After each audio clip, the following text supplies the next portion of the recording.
everyone, this is Sherry, Terry, and Tiffany from Tangerine Mountain Imports and Designs.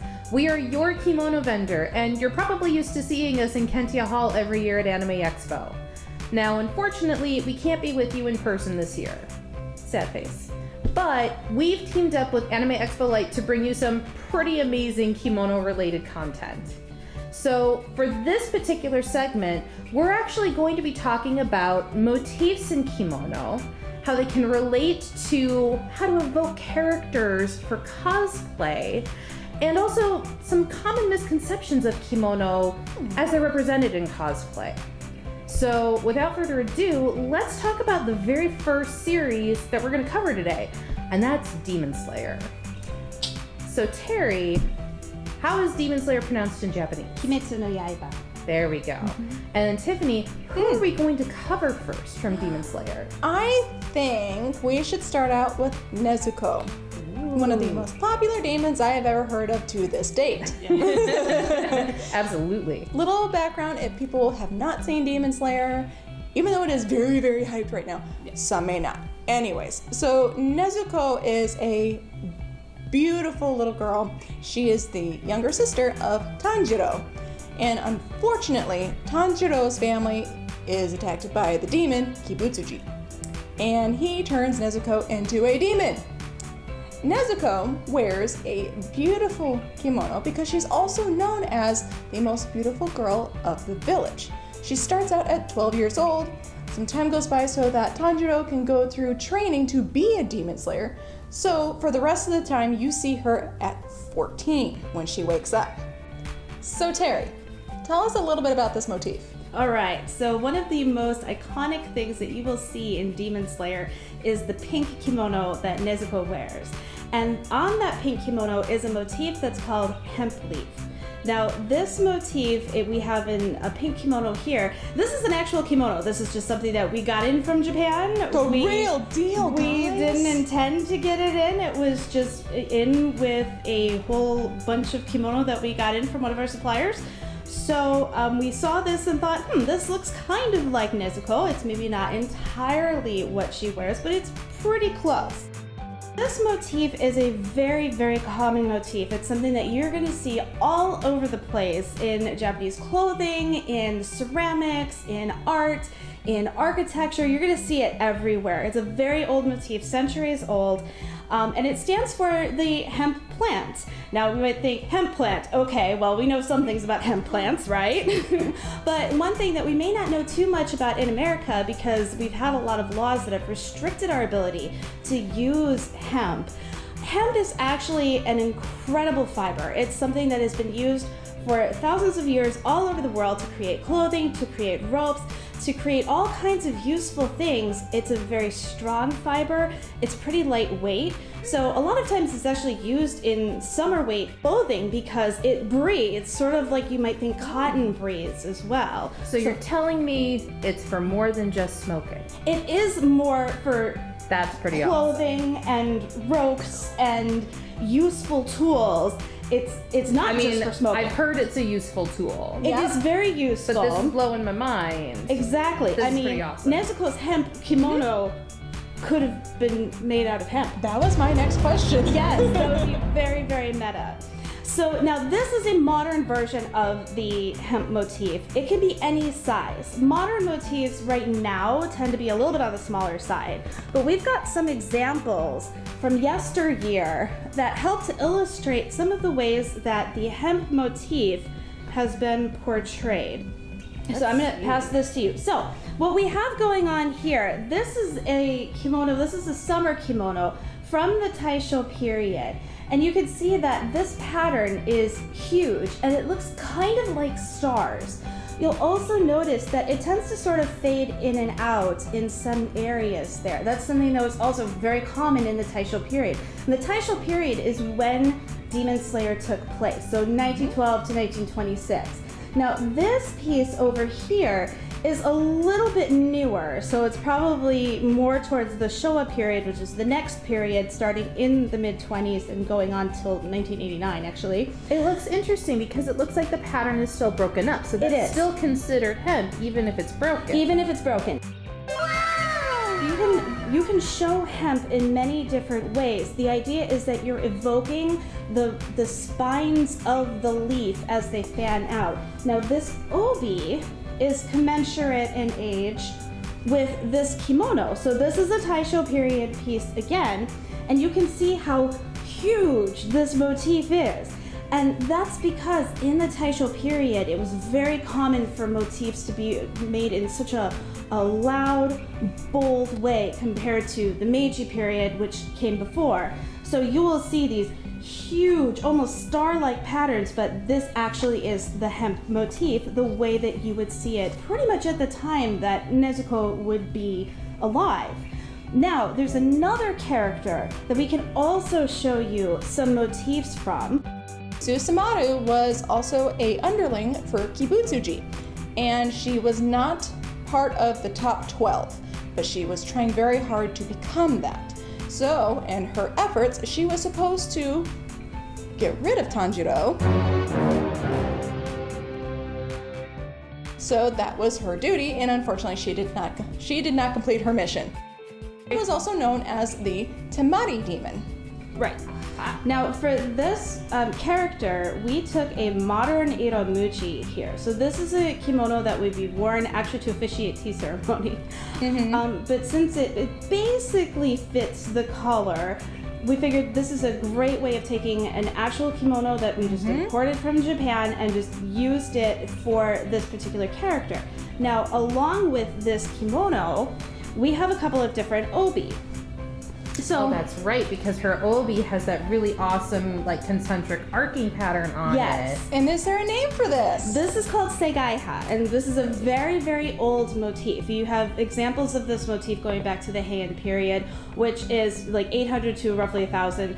It's a very, very old motif. And so this motif is meant to represent the waves as you sort of look out onto the ocean and you see waves kind of undulating all around, almost in rows in a sense, as they come towards the shore. You know, I don't know, like almost like a geometric representation of it, yeah. rather than like the organic kind of wibbly way that you may see it Because there is described that. otherwise. There is that. Yes. Pattern. Most people, I think, when they see waves and hear waves in kimono, they think of hook-sized large waves. Right, But and you will see that, but this is like this predates hokusai. Right. Yep. But here's a big thing that we wanted to point out too. This is a piece that is probably late Taisho into the early Showa period, so 20s, maybe 30s, somewhere in there. It's actually a kid's obi. 1920s to 1930s. Yes, exactly. Oh. Yes. Very important. Very important. So this obi, could be worn for a couple of different seasons, but moreover, it still could be paired with this kimono to create something that's reasonably screen accurate, but also honors the rough time period that we're talking about for the actual anime. That is so And cool. then, now you have found another piece that you're gonna see on a lot of characters. Yes. So this What is this? This is a haori jacket. So I've got it on, on myself backwards here, but just to show you, this is something that is worn over your kimono.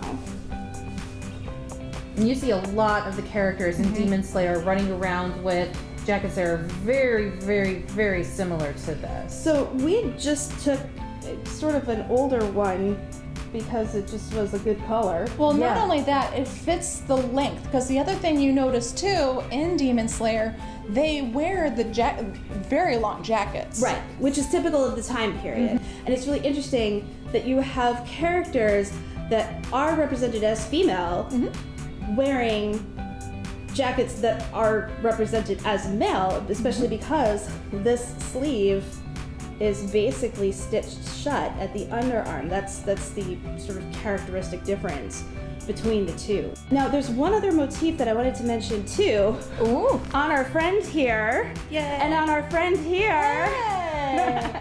You may know Twinsies. twinsies. Yay. Almost like Christmas twinsies in a way, or complementary colors twinsies. Yep. Festive. Yes. Real friends. So this checkerboard pattern is Ichimatsu, and this is a very, again, traditional motif. It's something that you're gonna see a lot of. A lot of times when you see it with black. Many times it's paired off with red, which looks really cool in my opinion. This piece is from probably about like the 1960s, 1970s, but that just kind of shows you how timeless this motif is. Now, stepping away from the history angle for a moment here, but, you know, just jumping right on into something that pretty much everyone on the planet has heard of at some point. All right, test me. What about something like Sailor Moon? Yo. Like, Yep. clearly, I know everyone should know by now, you know, from, you know, when it first came out, you know, the vintage Sailor Moon versus Sailor Moon Crystal. You've probably heard of it, right? Yeah. So, the fuku, you know, the uniform and everything, people know the uniform. You know, they see it, they're like, oh, that's Sailor Moon. Yeah. Or that's Sailor Venus. Or, Yep. you know, that's whomever. Sailor But I think it would be really cool to be able to represent, you know, Sailor V, for example, but not necessarily in the fuku, not necessarily in the uniform. And I think, you know, there's a term called kimono cosplay that people will, you know, we've seen at conventions, we've seen professional cosplayers do, where they try to take a kimono and be like, okay, if this character were to wear a piece, then this is probably what they would wear because it's, you know, their favorite color or the motif, you know, has significance to them. Yes. But with Sailor Moon, they actually made officially licensed yukata. They did. So I think it would be pretty cool to talk about how you could style that and maybe instead of wearing it in a traditional way, wear it in a modern way, like in a Matsuri style or something, to create an awesome look for one of the characters. You know, cosplay can be very, very screen accurate, but if you wanted to do something that's a little bit more subtle. Yeah. And to be real, with a Senshi that maybe doesn't get as much love as Sailor Moon specifically. Well, yeah. Sailor Venus gets overlooked sometimes. So Yeah. what would you do? What would you do? So what would I imagine needing for Sailor V? Okay, so we know that she has those red glasses. We got that. So you want the glasses. If you really want to hit the nose on her story, glasses. So if you're like during the day, if you don't really want to try and figure out how to make those glasses because it's got the 2 cat points. Yeah. Just getting a regular pair of like cat eye sunglasses could really hit it on the noggin right there. Yeah. Another thing, obviously, hair color. Yellow wigs are pretty much everywhere. Having the wig as well, so glasses, wig, make sure to have the ribbon, so red ribbon. Oh, that's right, for the bow in her hair and everything, yep. The other thing you want to think about is how short is that skirt? Ooh. You don't have to, because obviously everyone has a different level of modesty that they want to obtain. If you don't want it as short as those girls have it, that's up to you. No hate. Because you can wear the yukata just straight on traditional. Absolutely. Down your ankles. If you want to add a little bit of color, you hike it up as far as you're willing to go. So let's say if I hike it up mid-thigh, I could then put on a little petticoat underneath just to add a little bit of tough and fluff and cuteness. Yeah. There you go. So then, and a little bit of heel. You can either do heels because obviously they're orange heels that she wears, or you can do obviously zori or But you geika can or also do sneakers. sandals. Because like yukata, like in the case if we use, say, this officially licensed, you know, Sailor Venus yukata. Right. It's summer wear, so you could just throw on like a cute little sandal that happens to have the band around the ankle. Yes. And there you go. You're evoking the character without it being like she must have heels. Yeah. You know? That's one of the big things. It's just, you don't have to be perfect on the nose for your cosplay. You can hint at them in a different way. But there's some kind of like representation that is consistent. So like, Which is hers honestly- hearts, right? Yes. Yeah. Because Venus is all about love. Oh, yeah. So if you wanted to take like iconography and carry that forward, then like some kind of accessories that incorporate those hearts. Like jewelry. Yeah, jewelry. Yeah, I think we need to make this look, guys. I think we do. And maybe with the magic of film, Sparkles. maybe we put this together for you.